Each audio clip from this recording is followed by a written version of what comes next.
नमस्कार, मैं हूं आपके साथ कविता थपलियाल और स्वागत है आप सभी का हमारी इस खास पेशकश में महंगाई प्रूफ पोर्टफोलियो म्यूचुअल फंड्स, जहां पर हम बात करने वाले हैं महंगाई, जो कि न सिर्फ देश बल्कि पूरी दुनिया के लिए एक बहुत बड़ी चिंता बनकर उभर रही है।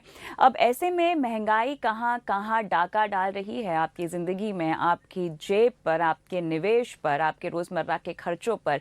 विस्तार से इस पर बात करेंगे और समझेंगे कि कैसे छोटी अवधि हो या लंबी अवधि हो, इस महंगाई का सामना आपको कैसे करना चाहिए और कौन से वो मूल मंत्र हैं जो आप हमेशा ध्यान में रखकर पोर्टफोलियो प्लानिंग में शामिल करें जहां तक महंगाई की बात है। विस्तार से इस पर बात करेंगे। वैल्यू रिसर्च के सीईओ धीरेन्द्र कुमार हमारे साथ इस पेशकश में शामिल हो गए हैं। धीरेन्द्र जी, स्वागत है आपका हमारी इस खास पेशकश में। तो महंगाई, धन्यवाद मुझे आपका। बताएं, कितनी बड़ी चिंता है हम सभी के लिए? नहीं, हमारे लिए तो चिंता है, ये दुनिया के लिए भी चिंता बन गई है और भारतीयों के लिए ये बहुत हम तो इसके आदी रहे हैं। हमें पता है, हम 4-5%, 6% महंगाई दर के तो हम आदी रहे हैं। सालों साल कोई चीज़ और हो या नहीं हो, दाम तो बढ़ता ही है। लेकिन दुनिया के लिए चिंता का विषय है, क्योंकि वहाँ पे लोग आदी नहीं थे और वहाँ के लिए बड़ी हैरानी की चीज़ है। और जिस वजह से दुनिया का कॉन्टेक्स्ट बदलने से ये एक नया अवेयरनेस आ रहा है। भारतीयों के लिए अगर ये 6% से 7% हो जाता है तो हम हमारे लिए शायद थोड़ी तकलीफ होगी, लेकिन हम पूरी तरह अपरिचित हैं ऐसा नहीं। तो अब जिस तरह से महंगाई सभी के लिए परेशानी बनी हुई है, थोड़ा सा इसके बैकग्राउंडर में मैं जानना चाहूंगी। जैसा कि आपने कहा कि हमारे लिए महंगाई कोई बहुत बड़ी बात नहीं है, लेकिन हाँ, दुनिया भर में जिस तरह से ये बढ़ रही है, बाकी देशों के लिए हो सकता है कि ये एक नया दौर हो जो वो देख रहे हैं। लेकिन ओवरऑल देश ही नहीं, दुनिया के लिहाज से जो महंगाई बढ़ती हुई हम देख रहे हैं, इसके बैकग्राउंडर में जाना चाहती हूँ। थोड़ा सा मैं चाहती हूँ कि आप हमें आसान भाषा में समझाएं कि ये महंगाई दुनिया के लिए बढ़ी कैसे। दुनिया के लिए बड़ी, क्योंकि अनिश्चितताओं की वजह से अब बहुत सारी वस्तुओं का दाम बढ़ता है और खासकर जिस तरह से ये अचानक अप्रत्याशित अनएक्सपेक्टेड तरीके से ये एक लड़ाई की शुरुआत हुई और एक बड़ी लड़ाई की शुरुआत हुई, जिसमें कि दुनिया दो खेमे में बंट गया है। और दो खेमे में बंट गया है, इस लड़ाई को रोकने के लिए जिस तरह के प्रतिबंध लगाए जा रहे हैं, जिसकी वजह से तेल का डिसरप्शन, और तेल का डिसरप्शन हिस्टोरिकली पिछले 10-15 साल में जब कभी भी गल्फ में किसी भी तरह का और युद्ध की स्थिति काफी बार बनी है, कई कई युद्ध हुए हैं, उनकी वजह से ये डिसरप्शन, तो इस वजह से तेल का दाम बढ़ा है और तेल एक बहुत ही बेसिक इनपुट है। दूसरा चीज की सोने का दाम अनिश्चितता के समय बढ़ता है और वो एक ऐसा, और इस अनिश्चितता का असर हमें ये दिखता है। इसके अलावा पिछले 2 साल में जिस तरह की स्थिति बनी थी इस पैंडेमिक की वजह से, वहां पे बहुत सारे हमारे सप्लाई चेन डिसरप्ट हुए हैं। वो अभी सब सुचारू ढंग से वैसे ही पुरानी स्थिति में हम नहीं है। हम बहुत सारी कैपेसिटी डिसरप्ट हुए हैं, बहुत सारी चीजों का भी सुचारू ढंग से वापस अपने पुरानी स्थिति पे आ पाना भी मुश्किल हो रहा है। तो इन सब चीजों का कॉम्बिनेशन है जिसकी वजह से, और उसके अलावा लोगों की आमदनी में कमी आई है। तो आमदनी में अगर कमी आए, अगर आपके और जिस तरह से वस्तुएं बनती थी और जिस तरह से वो वस्तुएं पहुंचती थी, अगर उसमें बहुत बड़ा बदलाव है, तो अभी ये पूरा इकोनॉमी को स्टेबलाइज करने में, क्योंकि इफिशिएंसी का जो असर हमें दिखता है, वो अचानक लोगों को लग रहा है कि वो इफिशिएंसी नहीं है, ये बहुत सारी नई चीजें हो रही हैं और उससे बाजार अभी रिकंसाइल नहीं कर पाया है। तो इसमें अभी समय लगेगा इसको स्टेबलाइज करने में, और एक बार जब महंगाई बढ़ जाती है, अगर आपके इनपुट बहुत सारे बढ़ जाते हैं, तो उनको वापस रिस्टोर होने में समय लगता है। हो सकता है बहुत सारी चीजें ना हो। इस पैंडेमिक का भी असर ये है कि बहुत सारे जो बदलाव हुए हैं वो बहुत सारी चीजें बदलेंगी, बहुत सारी चीजें वापस वैसे पुरानी स्थिति में आ जाएंगी या उसके करीब पहुंच जाएंगी, और बहुत सारी चीजें हो सकता है बदले ही ना। वो नॉर्म बन जाएगा। तो ये जो भारी बदलाव का असर ये महंगाई में ट्रांसलेट हो रहा है। इसके अलावा और भी बहुत सारे माइक्रो कारण हो सकते हैं अलग अलग ज्योग्राफी में, जो कि मैं केवल बड़े जो बड़े कारण है, मैं केवल उसके बारे में मैं बता रहा हूँ। पर हर एक ज्योग्राफी, हर एक इकोनॉमी में का एक अपना ही डायनामिक्स होगा जिसपे उसका असर पड़ रहा है। हम्म। अब क्योंकि हम महंगाई की बात कर रहे हैं, मुझे थोड़ा सा ये समझना है कि क्या एक साथ सभी सेक्टर्स में महंगाई में हमें बढ़त देखने को मिल रही है अब की बार। और जैसे कि आपने समझाया कि पिछले 2 साल से एक तरफ से महामारी, ये लड़ाई तो खैर एक ट्रिगर है ही, लेकिन महामारी की वजह से भी हमने देखा है कि महंगाई बढ़ने के आसार दिखाई ही दे रहे थे। लेकिन क्या एक साथ सर उठाती है महंगाई सभी क्षेत्रों में? जी हाँ, हमारे जो प्राइमरी इनपुट्स हैं वो काफी वो प्राइमरी इनपुट्स हमें बहुत सब्सटैंशियली एक ही तरीके का असर दिखता है। और उसी का नतीजा है हम्म। कि अगर हमारे बेस इनपुट्स में अगर बदलाव हो, अगर वो महंगे हो जाए, तो उसका असर हमें अक्रॉस द बोर्ड पड़ता है। उसके अलावा ये जो डिसरप्शन है, जिसका कि भारी असर हर एक सेक्टर पे पड़ा था, कुछ सेक्टर जिन्हें फायदा हुआ होगा, लेकिन वो भी बहुत शॉर्ट टर्म उसका असर रहा होगा। तो ये जो मैं कारण मोटे मोटे जो बता रहा हूँ, उसका अक्रॉस द बोर्ड बड़ा फर्क पड़ा है। और ये दोबारा नॉर्मलाइज होने में मुझे लगता है काफी समय लगेगा। तो आप इसको लंबा जाता हुआ देख रहे हैं। लेकिन धीरेन्द्र जी, आपने इतनी सारी मार्केट साइकिल्स देखी हैं, इतने सारे बाजार के दौर देखे हैं, इकोनॉमी के दौर देखे हैं, महंगाई क्या अप्रत्याशित तरीके से अब की बार बढ़ती हुई आपको दिखाई दे रही है? जिस तरह से सर उठा रही है, जिस तरह से लोगों के किचन में और घरों में और जेब में घुस रही है, क्या इसमें कुछ नयापन है? क्या आपको लग रहा है, जैसा कि आपने कहा कि इसको आप लंबा देख रहे हैं, क्या इससे पहले हमने महंगाई को छोटी अवधि में बढ़ता हुआ देखा और उसके बाद सामान्य हुई हैं चीजें? इतिहास क्या कहता है जहां तक महंगाई के सर उठाने की बात है? जैसा मैं पहले बता रहा था, शुरुआत में बता रहा था कि भारतीय इसके आदी है। हम हर साल और महंगाई काफी सारी वस्तुओं में ये साइक्लिकल होता है, सीजनल होता है। कभी किसी चीज, कुछ खास वस्तुओं का सामान दाम बढ़ जाता है, उसके बाद फिर वहां गिरावट आती है। बहुत जगह ये साइक्लिकल नहीं है। अगर एक बार बढ़ चुका तो फिर उसके बाद वो एक बेस बन जाता है। और खासकर कैपिटल एसेट्स में बहुत सारे लोगों के लिए ये जिस तरह से ड्रामेटिकली बदला है पिछले 20-25 साल में, जिस तरह से कैपिटल एसेट्स का दाम, खासकर जैसे आप जमीन का दाम देख लें, जो उसमें बदलाव आया और जो एक ऊपर स्केल अप हो गया, वो फिर कभी कम होता हुआ नहीं दिखता है। वहां आसानी से वहां गिरावट नहीं आती। रोजमर्रा की चीजों में जो कि साइक्लिकल कंजम्पशन, जहाँ पे बहुत सारे इनपुट्स है, और वहां पे हमें दिखता है कि जो इकोनॉमिक साइकिल है वो असर दिखाता है। कभी कोई चीज दाम बढ़ जाता है और फिर वहां पे उसका प्रोडक्शन बढ़ता है। वहां वो जो भी चीज उसको डिसरप्ट कर रहा था, वो जब नॉर्मलाइज होता है या नॉर्मलाइज करने पे एफर्ट लगाया जाता है और फिर उसका दाम कम होता है। तो हमें ये डिफ्रेंशिएट करना चाहिए कि किन चीजों का दाम कभी कम नहीं होगा और किन चीजों का दाम साइक्लिकल है और वो कम हो जाएगा। और जिस तरह की महंगाई की हम बात कर रहे हैं, ये मुझे लगता है बहुत सारे रोजमर्रा की चीजों की जो महंगाई है, वहां पे भारत में उसका असर थोड़ा कम होगा, क्योंकि हमारे यहाँ जिस तरह का सप्लाई साइड कंस्ट्रेंट, खासकर जिस तरह से ट्रांसपोर्टेशन में जिस तरह का बदलाव आ रहा है, वहां पे हम काफी बेहतर स्थिति में, तुलनात्मक तौर पे हम देखें तो हम बेहतर स्थिति में। अगर और बाकी जगह पे, और ये जो ग्लोबल बेस इनपुट्स के दाम बढ़ने का जो असर होगा, वहां पे मुझे नहीं लगता है कि कोई रिलीफ दिखेगा।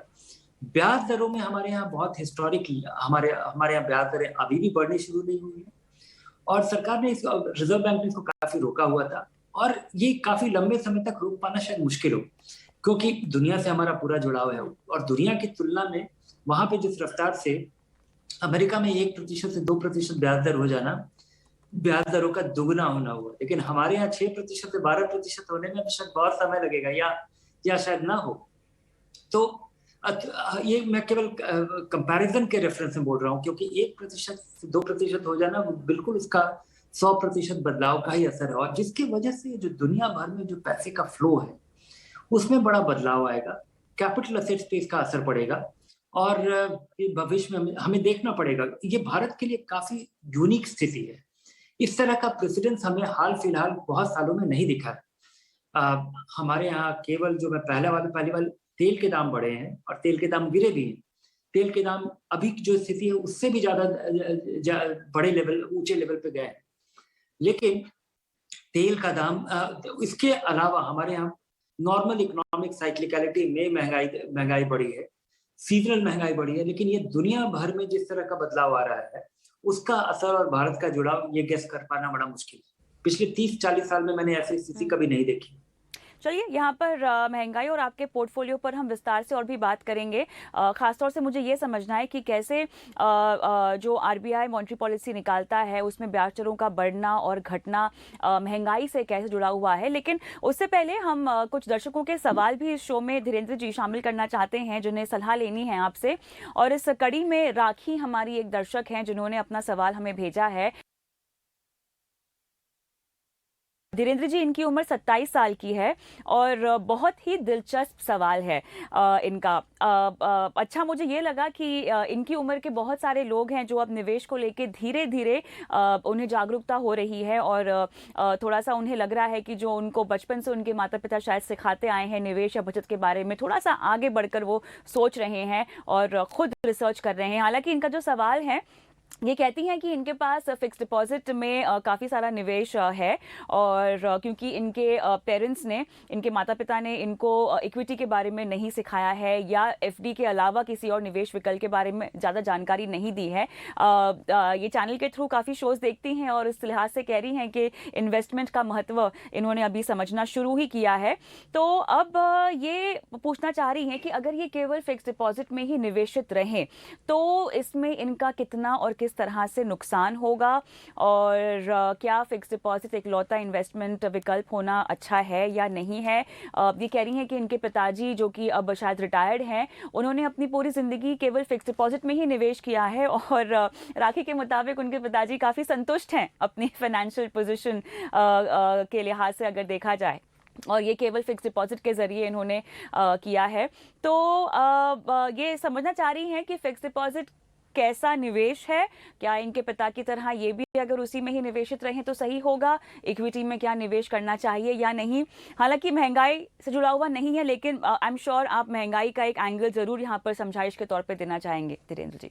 जी, नहीं, इनकी जो स्थिति है ये काफी आम भारतीयों की है और भारतीय पिछला जनरेशन हमारा जो है, भारत एक फिक्स्ड इनकम कंट्री है। अभी भी हम बाजार के बारे में चाहे कितनी भी उत्साहित हो और लोगों का रुझान बढ़ा है, लोगों के लिए निवेश करना भी आसान हुआ है, लेकिन इसके बावजूद अगर हम लोगों की बचत जिस तादाद में फिक्स डिपॉजिट में है, अभी भी भारतीय म्यूचुअल फंड, इक्विटी फंड का जो स्केल है वो भारत में केवल एक स्कीम पब्लिक प्रोविडेंट फंड से अभी वो छोटा है। तो पूरे देश भर के लोग, भारतीय अभी भी fixed income yielding public provident fund में ज्यादा पैसा उनका लगा हुआ है म्यूचुअल फंड, इक्विटी फंड की तुलना में। तो इससे हमें सीधा रुझान, अभी मैं बैंक डिपॉजिट की बात ही नहीं कर रहा, अभी बैंक डिपॉजिट तो इसको दो तीन तरीके से देखना चाहिए। इनके पिताजी की स्थिति मुझे पता नहीं है, लेकिन शायद इनके पिताजी को पेंशन भी मिलता हो और इनके पिताजी को जिस समय से इनका फिक्स डिपॉजिट है, हमें नहीं भूलना चाहिए कि भारत में 15-18 साल पहले फिक्स डिपॉजिट महंगाई को आसानी से बीट कर पाता था। महंगाई से ज्यादा रिटर्न आपको डिपॉजिट से मिल पाता था।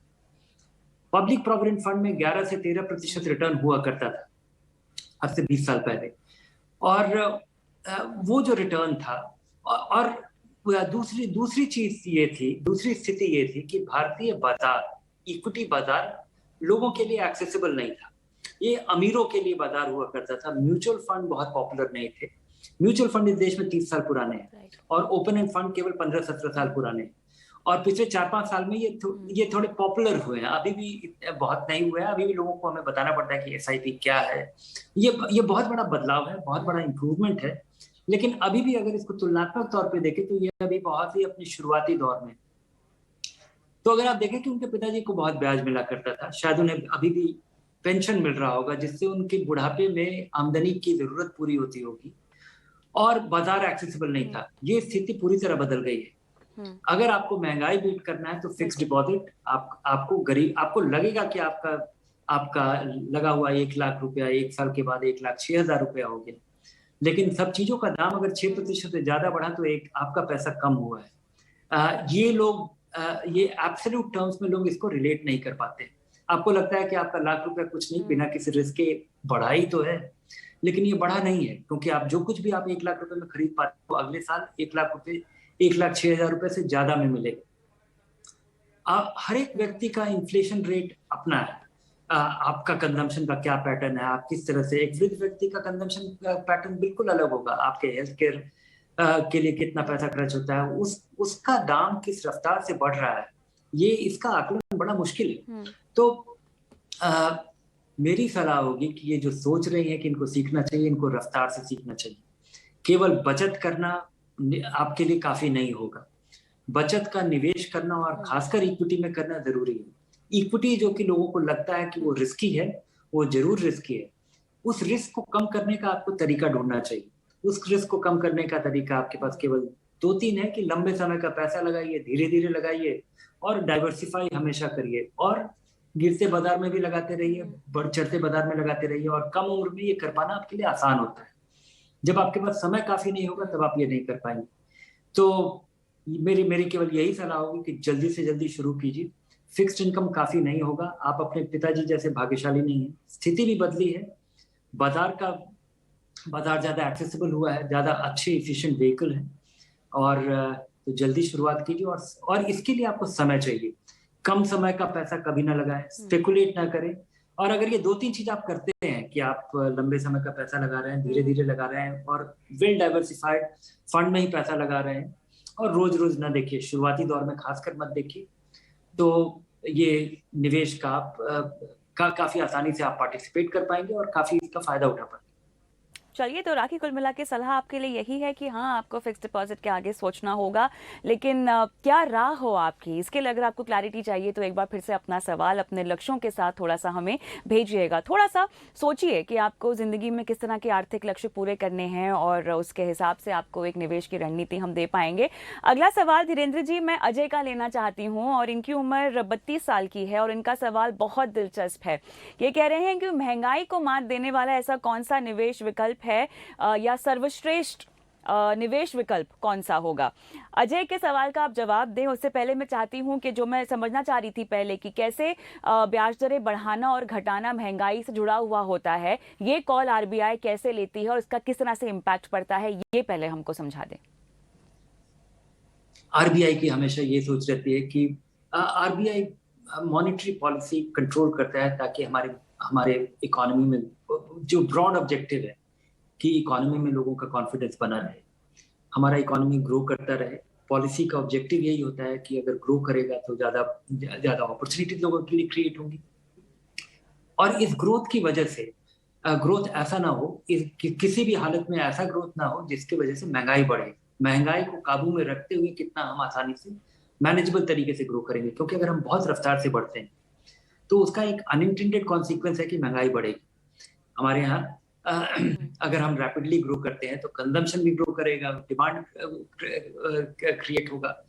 तो इस तरह के स्टेडी इकोनॉमिक स्टेबिलिटी आरबीआई का ऑब्जेक्टिव है।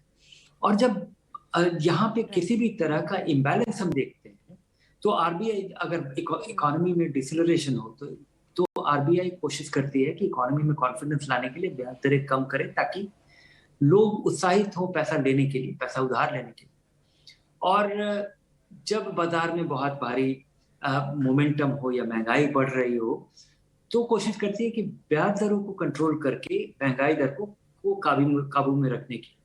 मुझे पता नहीं है कि इसका किन चीजों पे कितने लंबे समय तक असर होता है और कितने समय में इसका तेजी से असर हो पाता है, क्योंकि जिस तरह से हमारे बाजार का भी जो ये मैक्रो इकोनॉमिक जो हमारे प्रिंसिपल्स हैं, और जिस तरह से पिछले 10-15 साल से सब कॉन्टेक्स्ट बदला है, जिस तरह से हम कंज्यूम करते हैं, जिस तरह से हम जिस वजह से हम बोरोइंग आसान हुआ है, पैसे का सप्लाई बढ़ा है, एक्सेसिबिलिटी बढ़ा है, और तो इसके वजह से इकोनॉमिक मोमेंटम, और जिस तरह से इंडस्ट्रियल कैपेसिटी बंद होना बहुत सालों से हमारे यहाँ एक इकोनॉमिक ग्रोथ देखने को मिला है जो कि कंजम्पशन लेड है, जो कि बिना किसी इंडस्ट्रियल कैपेसिटी के को बसाए बगैर या बिल्ड किए बगैर ये हो रहा है।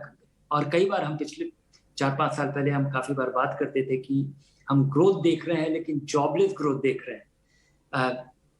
इकोनॉमी बढ़ रहा है लेकिन नौकरियां नहीं बढ़ रही, कैपेसिटी नहीं बिल्ड हो रहा है।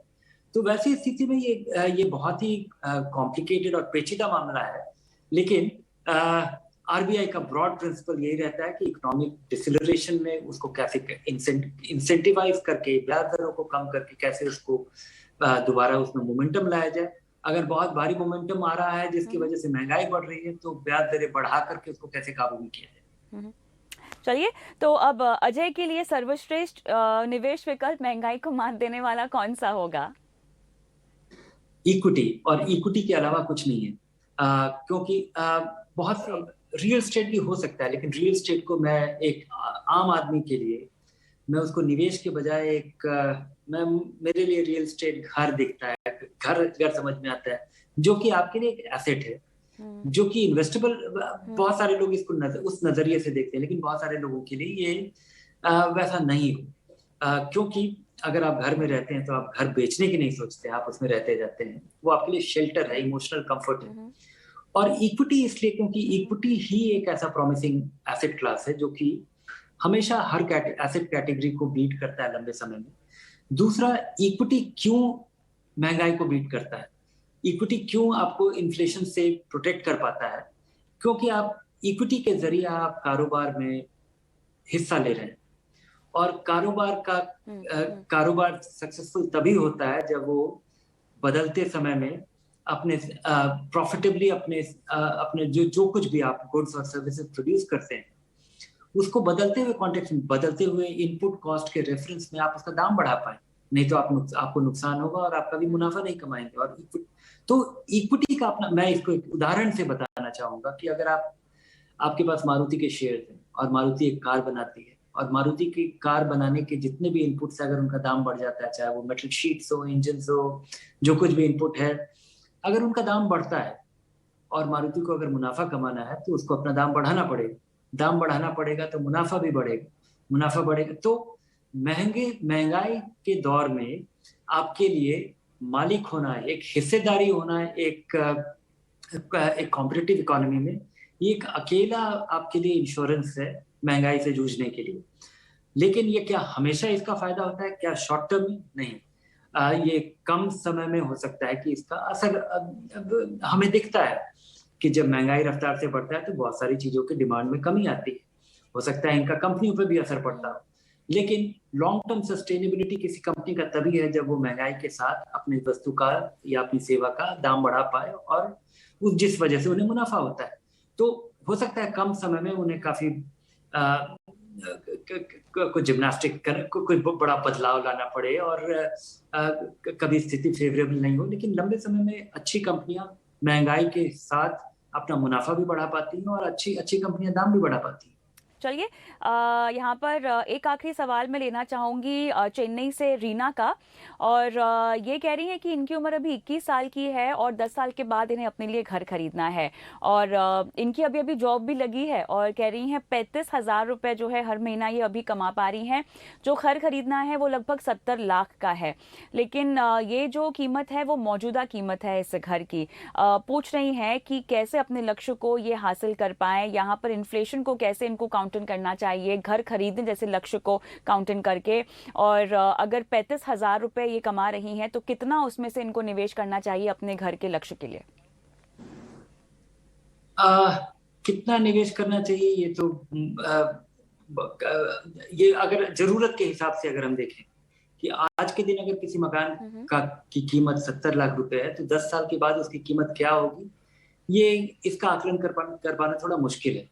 पर अगर हम ये सोचें कि अगर 10 साल में अगर बहुत कंजर्वेटिवली भी देखें कि ये दाम हो सकता है दुगना हो जाए, अगर कम रफ्तार से बढ़ता है तब आपको जरूरत होगी करीब 1 करोड़ 40 लाख रुपए की। और आपको देखना चाहिए कि अगले 10 साल में, चूंकि आपकी उम्र काफी कम है और अभी भी आपके काम करने वाली उम्र अभी काफी बाकी, आपका वर्किंग ईयर्स काफी आगे है, तो 10 साल तक अगर आप इस पूरे रकम का अगर 20% भी आप इकट्ठा कर लेती है, जो कि 1 करोड़ 40 लाख रुपए का 20% हुआ 28 लाख रुपए। 28 लाख रुपया इकट्ठा करने के लिए ये जो भी आप पैसा अर्न करते हैं उसका अगर 1/3 पैसा बचाया जाए तो शायद वो आसानी से अचीव हो सकता है। और 10 साल की अवधि में आपको अगले 6-7 साल तक तो आपको ऑल इक्विटी फंड में इन्वेस्ट करना चाहिए, और केवल जब आप मकान खरीदने के लक्ष्य के पास पहुंचे 7 से 10 साल की अवधि में, तब आपको पैसा अपना धीरे-धीरे इक्विटी से निकालना चाहिए उस डाउन पेमेंट के लिए, जो कि उस मकान के लिए ज़रूरत होगा। और 7-8 साल के बाद आप अपना मकान भी ढूँढना शुरू कर दीजिएगा।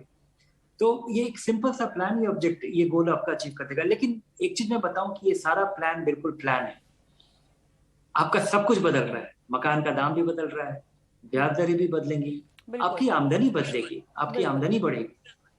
और इसलिए इसको कांस्टेंट में इसको प्लान करना, इसको कांस्टेंट में सोचना बड़ा मुश्किल है। आपकी स्थिति बदलेगी, आपकी हो सकता है आपके आपके परिवार की आमदनी बढ़ जाए और आपकी ज़रूरत बिल्कुल। बदलेगी। हो सकता है कि आप भविष्य में 10 साल के बाद आप ज़्यादा एम्बिशियस हो जाएँ और आपको ज़्यादा बड़ा घर ज़्यादा पसंद आने लगे, जो कि समय के साथ होता है। तो लेकिन एक चीज़ जो नहीं बदलेगा कि अगर आपके पास सफिशिएंट पैसा हो तो सब कुछ अचीवेबल लगेगा, चाहे वो कम रकम का हो या ज़्यादा रकम का हो। तो अधिक से अधिक बचाइए, ये गोल आपका दूर है। और अ, अगर ज़्यादा आपके पास साधन हुआ तो उसका कोई नुकसान नहीं होगा। बिल्कुल।